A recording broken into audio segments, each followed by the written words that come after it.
Brazil বিশ্বকাপ থেকে বিদায় নিল, কিন্তু ম্যাচ শেষ হওয়ার পর যা যা ঘটেছে সেগুলো এখন পুরো ফুটবল বিশ্বকে বেশি নাড়া দিচ্ছে। ব্রাজিলিয়ানদের সবচেয়ে বড় প্রশ্ন, ভিনিসিয়াস মাঠে থাকা সত্ত্বেও পেনাল্টি কেন নিল না? আর এরই মধ্যে নেইমারের আবেগঘন বিদায়, এমনকি হালান্ডও এমন একটা কাজ করেছে যা দেখে অনেক ব্রাজিলিয়ানও তাকে সম্মান জানাচ্ছে।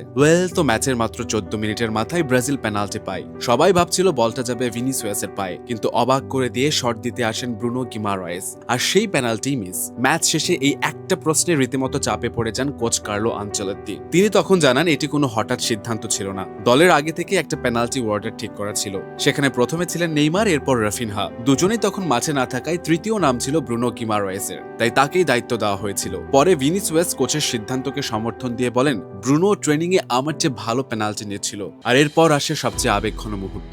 ইনজুরি কাটিয়ে নেইমার মাঠে নেমেছিল শেষ চেষ্টা করতে, গোলও করেছিলেন, কিন্তু ব্রাজিলকে ঠিক বাঁচাতে পারেননি। ম্যাচ শেষের বাঁশি বাজতেই চোখের পানি ধরে রাখতে পারেননি তিনি। এরপরেই নেইমার নিশ্চিত করেন যে ব্রাজিলের জার্সিতে এটাই ছিল তার শেষ আন্তর্জাতিক ম্যাচ। তিনি বলেন, আমি অনেক চেষ্টা করেছি, কিন্তু এখন সব শেষ। আমি এখান থেকেই শুরু করেছিলাম আর এখান থেকেই শেষ করলাম। ভাবতেই অবাক লাগে, 2010 সালে যে মেটলাইফ স্টেডিয়ামে ব্রাজিলের হয়ে যাত্রা শুরু করেছিল, সেই একই মাঠে শেষ হয়ে গেল নেইমারের আন্তর্জাতিক অধ্যায়। তবে এই ম্যাচে আরেকটা সুন্দর মুহূর্ত কিন্তু ছিল। জোড়া গোল করে ব্রাজিলকে বিদায় দিলেও আর্লিং হালান্ড অতিরিক্ত কোনো সেলিব্রেশন করেনি। আর ম্যাচ শেষে প্রেস কনফারেন্সের কাছেই ভিনিসিয়াস নিজে এগিয়ে গিয়ে হালান্ডকে জড়িয়ে ধরেন। জয়ের উল্লাস আর হারের কান্নার মাঝেও এই দুই তারকা দেখিয়ে দিলেন ফুটবল শুধু প্রতিদ্বন্দ্বিতার নাম নয়, সম্মানেরও নাম।